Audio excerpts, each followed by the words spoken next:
Good morning प्यारे दोस्तों, learning spot के ऑनलाइन प्लेटफॉर्म पर आप सभी का बहुत बहुत स्वागत है। साइंस में मैंने आपको एक चैप्टर करा चुका हूँ, मात्रक एवं मापन। आज जिस चैप्टर की हम शुरुआत करने जा रहे हैं वो होगा हमारा गति एवं विराम। कौन सा होगा? गति एवं विराम।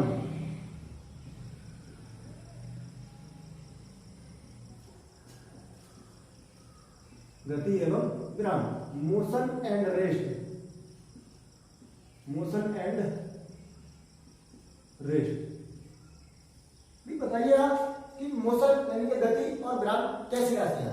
मैंने आपको कल जो चैप्टर पढ़ाया था मात्रक एवं मापन, इसमें मैंने आपको बहुत सारी चीजें बताई थी कि राशियां किस किस टाइप की होती हैं, कौन सी अदिश राशियां होती हैं, कौन सी सदिश राशियां होती हैं, कौन सी मूलभूत राशियां होती हैं, कौन व्युत्पन्न राशियां होती हैं या फिर कौन हमारी पूरक राशियां होती हैं। तो कमेंट सेक्शन में बताइए जल्दी जल्दी कि गति एवं विराम यानी कि गति हमारी जो है तो किस टाइप की राशि, सदिश राशि है या अदिश राशि है? सदिश या अदिश, आपको ये बताना है कि ये सदिश राशि है या अदिश। गति जो है हमारी वो किसी भी प्रकार की कोई भौतिक राशि है ही नहीं, भौतिक राशि नहीं है, भौतिक राशि ही नहीं है गति। गति हमारी क्या है? गति एवं विराम, गति और विराम दोनों ही हमारी क्या है? एक प्रकार की अवस्थाएं हैं। क्या है? अवस्थाएं हैं। अगर हम गति की बात करें तो डेफिनेशन क्या होगी भैया? गति की बात कर रहे हैं हम, यानी कि मोशन की बात करें तो मोशन जो हमारा होगा, सबसे पहला पॉइंट इसमें नोट करके लिखेंगे हम, यह एक अवस्था है।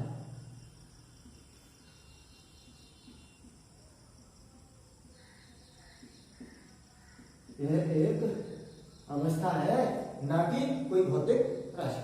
कोई भी भौतिक राशि नहीं है। दूसरा पॉइंट क्या लिखेंगे हम इसमें? दूसरा पॉइंट हमारा होगा जब किसी वस्तु की स्थिति में समय के साथ परिवर्तन हो तो वह गति की अवस्था कहलाती है। मान लो कोई वस्तु है हमारी, जब किसी वस्तु की स्थिति में, वस्तु की स्थिति में समय के साथ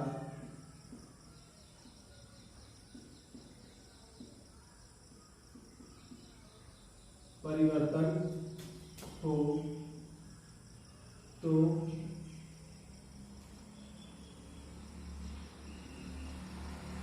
तब वह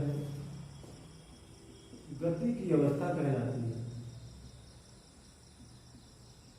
गति की अवस्था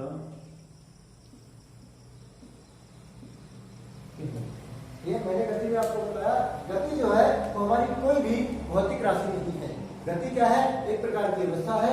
यह एक अवस्था है। अवस्था कौन सी है? मान लो कोई वस्तु हमारे पास ही रखी है, अब सुबह से लेकर शाम तक ऐसी ही वस्तु रखी रहे तो इसकी अवस्था में कोई भी परिवर्तन नहीं हो रहा है। जैसे हमारा बोर्ड है भैया, बोर्ड में चाहे 24 घंटे ऐसा ही लगा रहता है, तो ये हमारी कौन सी अवस्था में है? विराम में। अब मैं यहां से वहां चल रहा हूं तो मैं कौन सी अवस्था हूं? गति की अवस्था में हूं। यानी कि जब किसी वस्तु की स्थिति में समय के साथ परिवर्तन होता रहता है तो वो अवस्था कौन सी कहलाती है? भैया गति की अवस्था। अगला हेडिंग डाल लेंगे हम विराम। अगला हेडिंग डाल लेंगे हम विराम। विराम यानी कि रेस्ट। विराम को क्या बोलते हैं? रेस्ट। भैया विराम क्या है? विराम जो होता है हमारी विराम अवस्था, जब किसी वस्तु की स्थिति में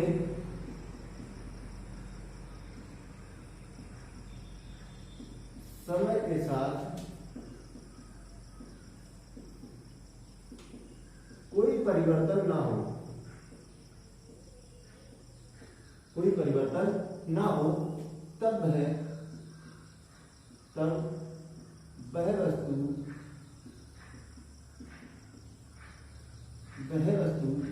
विराम अवस्था में कहलाएगी।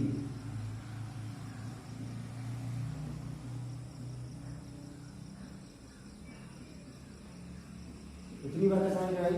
अगर मान लो जैसे कोई वस्तु है, ये वस्तु है, ये जो हमारा व्हाइट बोर्ड है, इस व्हाइट बोर्ड में समय के साथ कोई परिवर्तन नहीं हो रहा है। भैया मैंने जैसा ही बार इसको लगा दिया वैसा का वैसा ही रहता है। तो ये व्हाइट बोर्ड हमारा कौन सी अवस्था में कहलाएगा? विराम की अवस्था। तो सारी चीजें क्लियर हुई कि गति और विराम जो है हमारी भौतिक राशियां ना होकर क्या है भैया? अवस्थाएं हैं। किसी वस्तु की दो अवस्थाएं हैं। अब हम बात करेंगे भैया गति के प्रकार। गति के प्रकार कौन कौन से हैं? यहां लिख लेंगे हम गति के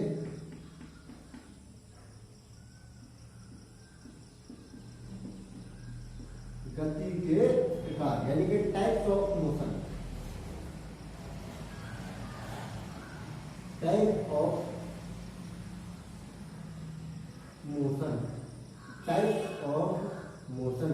गति के प्रकार में भैया हमारे दो टाइप की होती है गति। गति हमारी कितनी टाइप की होती है? दो टाइप की होती है। ये कौन कौन सी होती है? नोट कर लेंगे। पहली होती है पथ के आधार पर।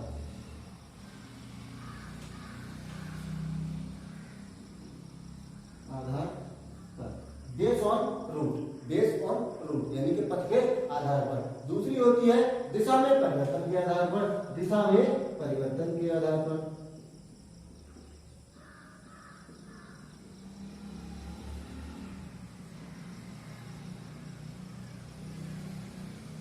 गति के कितने टाइप हो गए हमारे? गति के हमारे दो टाइप हो गए, यानी कि पथ के आधार पर, और दूसरा टाइप जो होगा वो होगा हमारा दिशा में परिवर्तन के आधार पर। दिशा में परिवर्तन के आधार पर या पथ के आधार पर हमारी जो गति होती है वो तीन टाइप की होती है भैया। कितने टाइप की? तीन टाइप की। पथ के आधार पर जो हमारी गति होगी वो तीन टाइप की होगी। पहला नंबर होता है हमारा सरल रेखीय या स्थानांतरीय गति।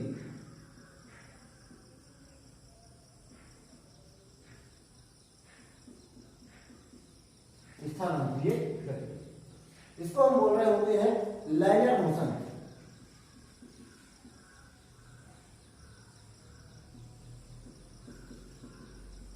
लीनियर मोशन या लाइनर मोशन के नाम से जानते हैं। दूसरी जो गति होती है हमारी वो होती है वृत्तीय गति एवं घूर्णन गति। वृत्तीय गति एवं घूर्णन गति, इसको हम बोल रहे होते हैं सर्कुलर मोशन।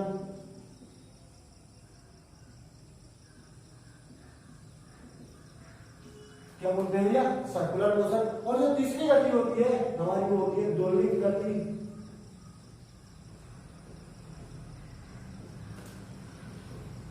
या काल्पनिक गति।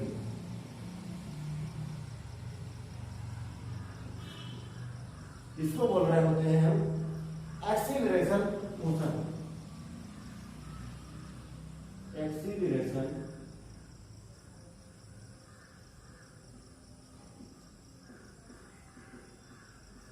ये तो थी हमारी किसके आधार पर? पथ के आधार पर। ये पथ के ऊपर डिपेंड करेगा कि कौन से पथ पे हमारी जो गति है वो गति कर रही है, उसके आधार पर हम डिपेंड कर रहे होंगे कि वो गति कौन सी है।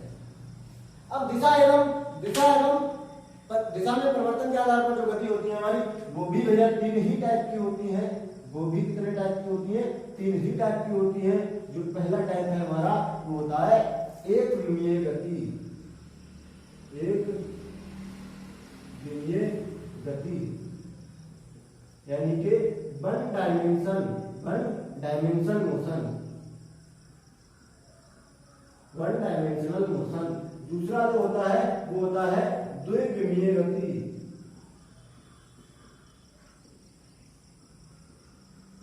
द्विविमीय गति यानी कि टू डायमेंशनल मोशन। और जो तीसरा होता है हमारा भैया वो होता है त्रिविमीय गति यानी कि थ्री डायमेंशनल मोशन। इतनी बातें सबको समझ में आई होंगी कि भैया गति जो है वो हमारी कितने टाइप की होती है। मैंने दिखाया गति के प्रकार यानी कि टाइप्स ऑफ मोशन। कितने टाइप की हमारी गति है? गति जो है वो दो आधार पर बांटी गई है भैया। पथ के आधार पर बांटी गई है और दिशा में परिवर्तन के आधार पर बांटी गई है। पथ के आधार पर जो हमारी गति है वो सब तीन भागों में बटी है। पहला भाग जो होता है इसका सरल रेखीय या स्थानांतरित गति। दूसरा होता है वृत्तीय गति एवं घूर्णन गति। तीसरा जो होता है दोलनिक गति या काल्पनिक गति। देखिए मैंने दो चीजों के बीच में या लगाया है और एक के बीच में लगाया है घूर्णन। इसका अंतर समझना, इसमें अंतर है वो मैं आगे आपको समझा रहा हूँ। इसको ध्यान रखिए कि वृत्तीय गति एवं घूर्णन गति है ये सरल गति या स्थानांतरीय गति है, अब दोलनिक गति या काल्पनिक गति है। ऐसे ही हम दिशा में परिवर्तन के आधार पर आए तो एक बिंदुीय गति है, दूसरा द्विबिंदुीय गति है और तीसरा त्रिबिंदुीय गति है। यानी कि दोनों टाइप से हम तीन बार जो है इसका कर रहे होंगे। चलिए आगे बढ़ते हैं। देखिए मैंने लिखाया था भैया गति के प्रकार, जिसमें मैंने आपको सारे प्रकार लिखा दिए हैं। अब जो हम लिख रहे होंगे वो हमारा सरल लिखिए, हेडिंग डाल लीजिए सरल रेखीय या स्थानांतरीय गति, स्थानांतरीय गति, जिसको अंग्रेजी में हम कह रहे होते हैं भैया लीनियर मोशन। क्या? Linear motion. देखिए ये क्या होता है, जैसे मान लो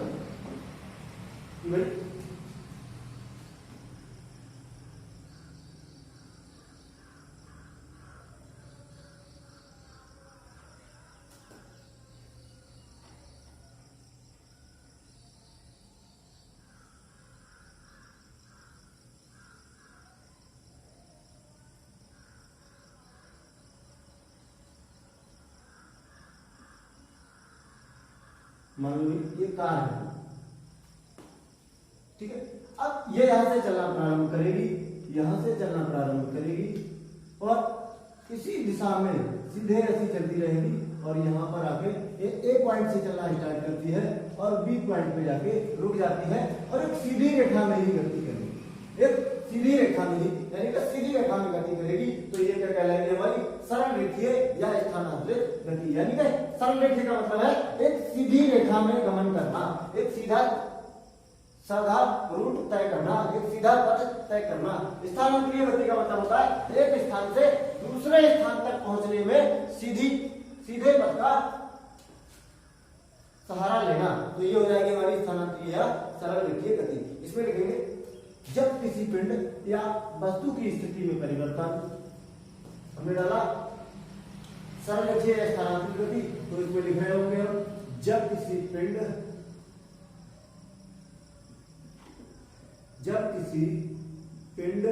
या वस्तु की स्थिति में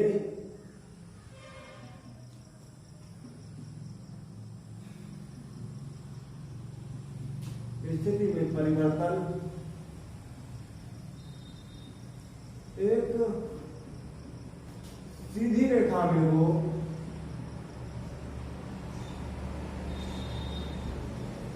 तो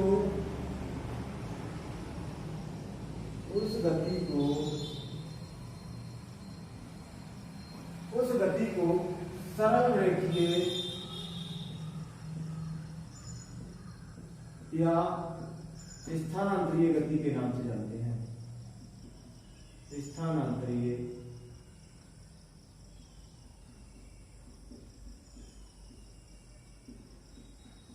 गति कहते हैं, स्थानांतरीय गति कहते हैं। या अगर कोई वस्तु या कोई पिंड है वो एक सीधी रेखा में पथ तय करता है तो उसकी जो गति कहलाएगी वो हमारी कौन सी कहलाएगी?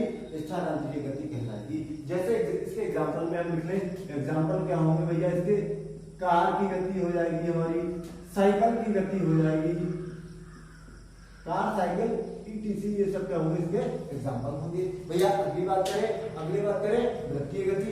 मान लो मैंने लिखा है वृत्तीय गति, इस बार मैंने लिखा वृत्तीय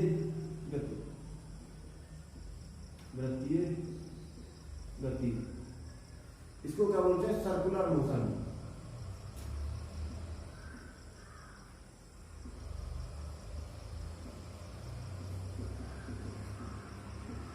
देखिए सर्कुलर मोशन क्या होता है या वृत्तीय गति क्या होती है?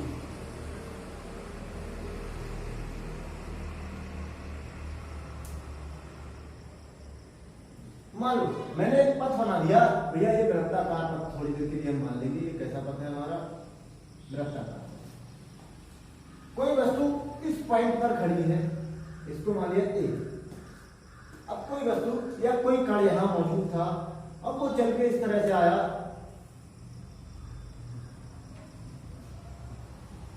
ऐसे चल के आ रहा है,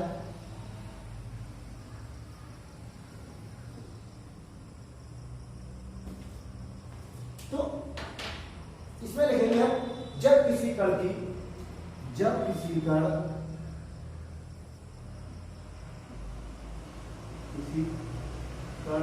या वस्तु या भैया इसको पिंड भी बोल सकते हैं कि स्थिति में परिवर्तन, स्थिति में समय के साथ परिवर्तन एक वृत्ताकार पथ पर हो, वृत्ताकार पथ पर हो तो उसकी गति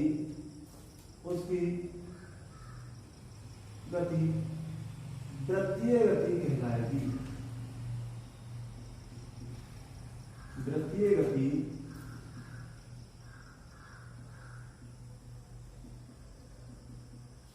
कहलाएगी।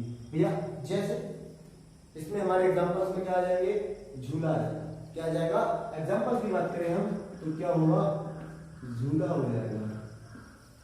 झूला तो सभी ने देखा होगा, नुमाइश में लगा होता है, एक बड़ा सा झूला लगा होता है और वो किस पथ पर गति कर रहा होता है, एक वृत्तीय पथ पर गति कर रहा होता है।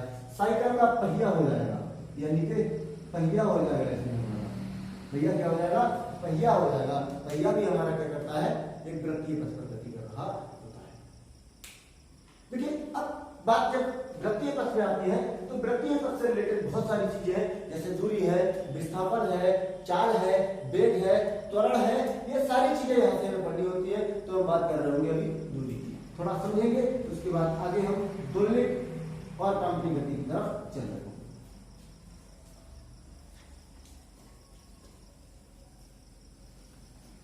गति कर रहे हैं तो गति के साथ साथ मैं आपको दिखा रहा हूं, जब किसी वस्तु की स्थिति में परिवर्तन, जब किसी वस्तु की स्थिति में परिवर्तन समय के साथ हो रहा होता है तो वो उसकी क्या कहलाती है, गति कहलाती है। और जब गति कहलाती है तो वो कोई दूरी भी तय करती होगी, तो अगला हेडिंग डालेंगे क्या, दूरी, यानी कि दूरी, जिसे हम कह रहे होते हैं डिस्टेंस। क्या कह रहे होते हैं, डिस्टेंस। भैया दूरी क्या होता है, दूरी क्या होता है,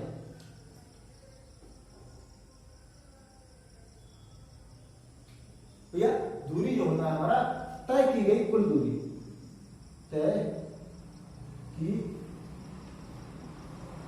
गई कुल लंबाई। क्या कहलाता है हमारा, तय की गई जो कुल लंबाई होती है वो हमारी क्या कहलाती है, दूरी कहलाती है। दूरी जो है बताएगा कोई, भैया एक ऐसी राशि है, सदिश है या अदिश है, तो ये बताएंगे भैया अदिश राशि है, अदिश राशि है। इसका केवल और केवल परिमाण होता है और दिशा नहीं, केवल और केवल क्या होता है, परिमाण होता है। अगर इसके मात्रक की बात करें तो भैया मात्रक इसका क्या हो जाएगा, मात्रक भैया क्या हो जाएगा इसका, मीटर। तो इतनी बात समझ में आई। अगर मैंने यहां से चलने में यहां तक जितनी भी लंबाई तय की वो हमारा क्या कहलाएगा, दूरी कहलाता है, यानी कि तय की गई कुल लंबाई जो होता है हमारा वो दूरी होता है। भाई विस्थापन की बात करें, अगला हेडिंग डाल लेंगे विस्थापन। अगला हेडिंग डाल लेंगे विस्थापन, अंग्रेजी में बोल रहे होते हैं इसको डिस्प्लेसमेंट।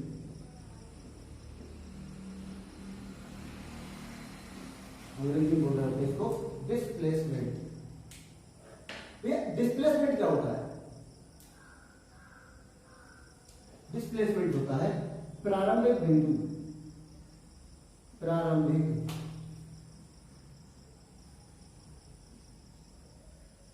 बिंदु तथा अंतिम बिंदु के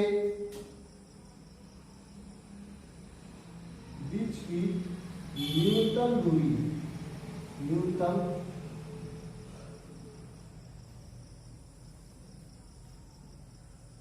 लंबाई हमारा क्या कहलाता है, विस्थापन। देखिए मैंने लिखा विस्थापन में यानी कि डिस्प्लेसमेंट लिखा है प्रारंभिक बिंदु तथा अंतिम बिंदु के बीच की न्यूनतम लंबाई हमारी क्या कहलाती है, विस्थापन कहलाती है। भैया हम एक एग्जांपल के थ्रू इस चीज को समझेंगे, एक एग्जांपल के थ्रू हम इस एक चीज को समझेंगे ये क्या होता है। अगर इसके मात्रक की बात करें, पहली चीज तो हमारा ये कैसी राशि है, विस्थापन जो हमारी है, विस्थापन हमारी कैसी राशि है, सदिश राशि है, सदिश राशि है, क्योंकि इसको दिशा एवं परिमाण यानी कि विस्थापन को दर्शाने के लिए दिशा एवं परिमाण दोनों की आवश्यकता होती है। अब दोनों की आवश्यकता होती है तो इसके मात्रक की बात करें तो इसका मात्रक तो क्या होगा भैया, इसका मात्रक भी क्या होता है हमारा मीटर होता है। दूरी के समान इसका भी मात्रक हमारा क्या होता है, मीटर होता है। एक एग्जांपल में थोड़ी चीजों को समझने की कोशिश करेंगे। जैसे मान लो एक बिंदु ए है और दूसरा बिंदु बी है, एक बिंदु ए है और दूसरा बिंदु बी है। मान लिया हमें ये बिंदु है और ये बिंदु बी है, दोनों को नाम दे दिया अलग अलग ए और बी। मैंने ऐसे एक रास्ता खींच दिया, मान लिया इनके बीच की दूरी जो है वो 10 मीटर है, 10 मीटर है। एक वस्तु यानी कि एक वस्तु ये यहाँ थी और यहाँ से चलकर यहाँ तक आई, तो भैया इसने कुल दूरी कितनी तय की, ये दूरी जो तय कर दी इसने 10 मीटर की दूरी तय कर दी, 10 मीटर की दूरी तय कर दी। इसने कितनी दूरी तय कर दी, 10 मीटर की दूरी तय कर दी। अब ये वस्तु यहां से चल के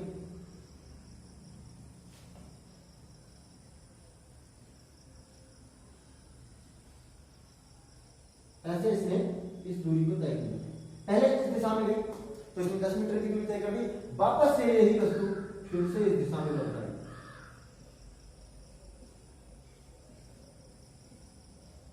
तो 10 मीटर की दूरी वापस से इसने यहां तक तय की होगी। तो अगर दूरी की बात करें तो दूरी की बात करें इस वस्तु द्वारा तय की गई दूरी कितनी होगी भैया, 10 मीटर तो इस दिशा में चली है और वापस से 10 मीटर इस दिशा में चल गई, तो कुल दूरी कितनी कहलाई, कुल दूरी कितनी कहलाई, यानी कि 10 और प्लस 10 मीटर, टोटल मिला के हो गई भैया 20 मीटर जितनी दूरी तय की। अगर विस्थापन की बात करें, हम विस्थापन की बात करें, डिस्प्लेसमेंट की बात करें, विस्थापन में मैंने आपको लिखा है, एक बार फिर से पढ़ेंगे, प्रारंभिक बिंदु तथा अंतिम बिंदु के बीच की न्यूनतम लंबाई। भैया इसका प्रारंभिक बिंदु भी यही था और अंतिम बिंदु भी इसका यही आ गया, क्योंकि ये वस्तु वापस से कहीं आ गई, तो इनके बीच की न्यूनतम लंबाई कितनी हो गई, 0 हो गई भैया, कितनी 0 हो गई, यानी कि 0। तो विस्थापन क्या होगा हमारा, 0 होगा, विस्थापन क्या होगा, 0 होगा। तो यहां से एक सूत्र निकल के आता है हमारा, दूरी जो है या तो बड़ी होगी या बराबर होगी विस्थापन के, कभी विस्थापन दूरी से ज्यादा नहीं हो सकता, क्योंकि विस्थापन देखो 0 हो रहा है लेकिन हमारी दूरी कभी 0 नहीं हो सकती। मैंने लिखाया दूरी जो है या तो बड़ी होगी या बराबर होगी विस्थापन के, तो बड़ी तो हमने प्रूव कर दी क्योंकि विस्थापन 0 था और दूरी होगी हमारी 20 मीटर, ये तो हो गया। अब बात करते हैं बराबर कब होगी, बराबर होने की कंडीशन देखिए। अगर मैं इतनी चीज को मिटा दूं, एक वस्तु जो हमारी यहाँ ए बिंदु पर और बी बिंदु पर पहुंची, तो इसने कितनी दूरी तय की भैया, 10 मीटर की दूरी तय की। अगर मैं विस्थापन की बात करूं तो मैंने बताया कि प्रारंभिक बिंदु तथा अंतिम बिंदु के बीच की न्यूनतम दूरी क्या कहलाता है, हमारा विस्थापन कहलाता है। तो इसके बीच की अभी भी न्यूनतम दूरी क्या है, दोनों बिंदु के बीच की 10 मीटर है, तो विस्थापन भी हमारा 10 ही मीटर होगा। तो ऐसी कंडीशन में हमारा दूरी और विस्थापन कैसे होते हैं, सेम होते हैं। यहाँ से अच्छी साफ नजर आई, लेकिन जब एक ही दिशा में चले तो हमें दोनों चीजें बराबर है, लेकिन विपरीत दिशा पकड़ते ही यानी कि दिशा का चेंजेशन होते ही दूरी घट गई, यानी कि विस्थापन घट गया और दूरी हमारी लगातार ऐड हो गई। तो यहीं से हमें पता लगता है कि दूरी जो है हमारी अदिश राशि है, यानी कि किसी भी दिशा में चली जा सकती है, लेकिन विस्थापन जो है वो कैसी राशि है, सदिश राशि है, उसे चलने के लिए दिशा की आवश्यकता होगी। आगे बात करते हैं, मैंने भी लिखा है आपको, दूरी जो है वो बड़ी हो सकती है या बराबर होगी किसके, विस्थापन की। दूरी या तो बड़ी होगी या बराबर होगी विस्थापन के। हम यहां से इसको क्या कर सकते हैं, हमने एक फॉर्मूला पढ़ा है, दूरी बटे विस्थापन या तो बड़ा होगा या बराबर होगा किसके, बल के। यहीं से ये फॉर्मूला निकल के आता है। ये इसके गुणा में हम क्या लिख सकते हैं, एक लिख सकते हैं गुणा 1 और ये विस्थापन आ जाएगा बटा में और बन जाएगा 1। इस फॉर्मूले को नोट कर लीजिए।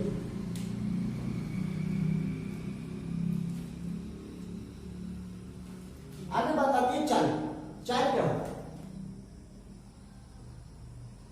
भाई, जब कोई दूरी तय करना है तो किसी निश्चित चाल से तय कर रहे होंगे, यानी कि कुछ ना कुछ दूरी, जो दूरी है वो किसी ना किसी चाल से चल रहे होंगे। तो हम जानेंगे कि चाल क्या होता है। ये चाल देखिए क्या होता है, चाल बराबर होता है दूरी बटे समय। दूरी बटे समय, ये तो आपने सभी ने पढ़ा है। तो दूरी बटे समय का मतलब ये होता है भैया, जैसे एकांक समय में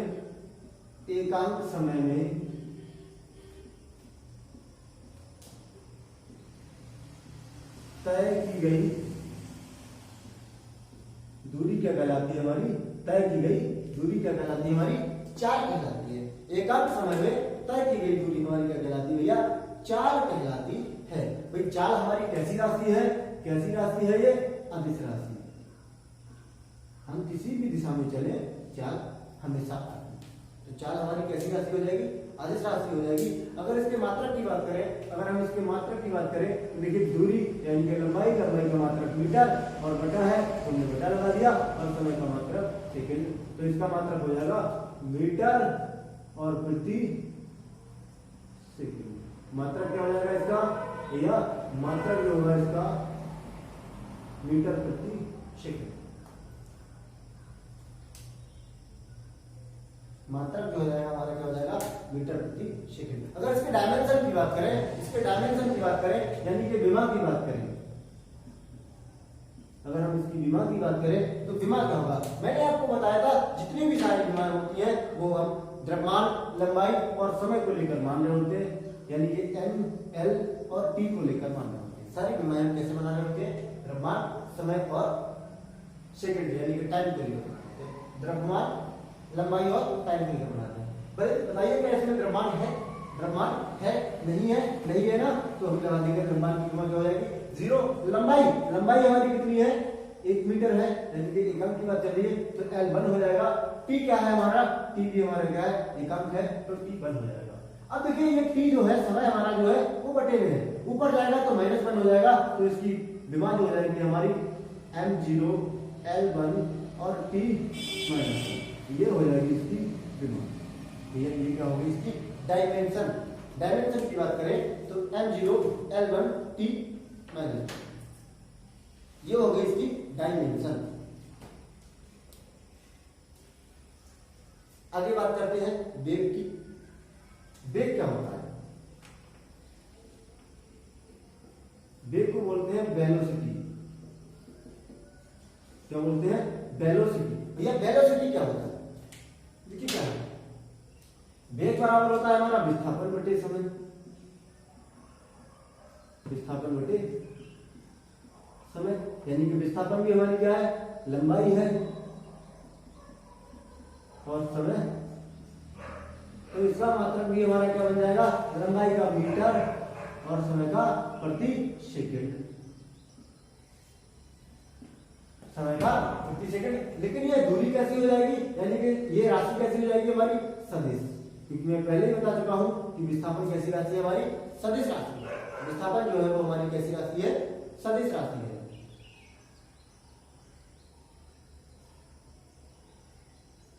ये क्या, इसकी डेफिनेशन की बात करें तो हो जाएगा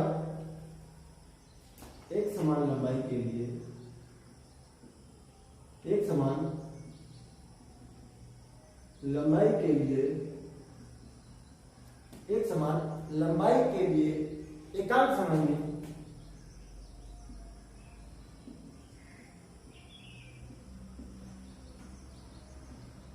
तय किया गया विस्थापन, तय किया गया विस्थापन हमारा क्या कहलाता है भैया, वेग कहलाता है।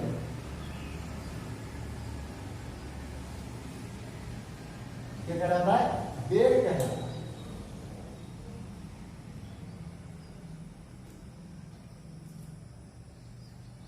क्या कहलाता है, समय के लिए एकांत समय में तय किया गया विस्थापन क्या कहलाता है? हमारा वेग कहलाता है। हमने दूरी में क्या चाल में क्या लिखा था कि एकांत समय में तय की गई दूरी। वहां पर क्या था? दूरी था, लेकिन यहाँ पर क्या हो गया? विस्थापन हो गया।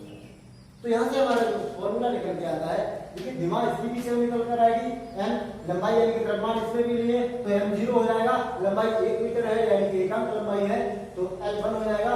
समय भी एकांक है तो सेकंड की पावर 1 होगी, लेकिन जब समय बटे में दिया है तो ये कहां चला जाएगा? -1। अगर इसके फॉर्मूले की बात करें तो फॉर्मूला क्या निकल के आता है?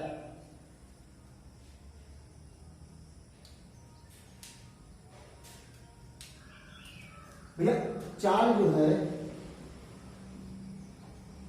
है हमारी बड़ी होगी या बराबर होगी वेग के, क्योंकि हमने अभी पढ़ा था कि दूरी या तो बड़ी होगी या बराबर होगी विस्थापन के। दूरी से बड़ी चाल और विस्थापन से बड़ा वेग। तो चाल या तो बड़ी होगी या फिर बराबर होगी किसके? वेग के। यहाँ से फॉर्मूला निकल के आता है चाल बटे वेग बराबर, चाल बटे वेग या बड़ा होगा या बराबर होगा बन के। ये चीज आपने पढ़ी होगी।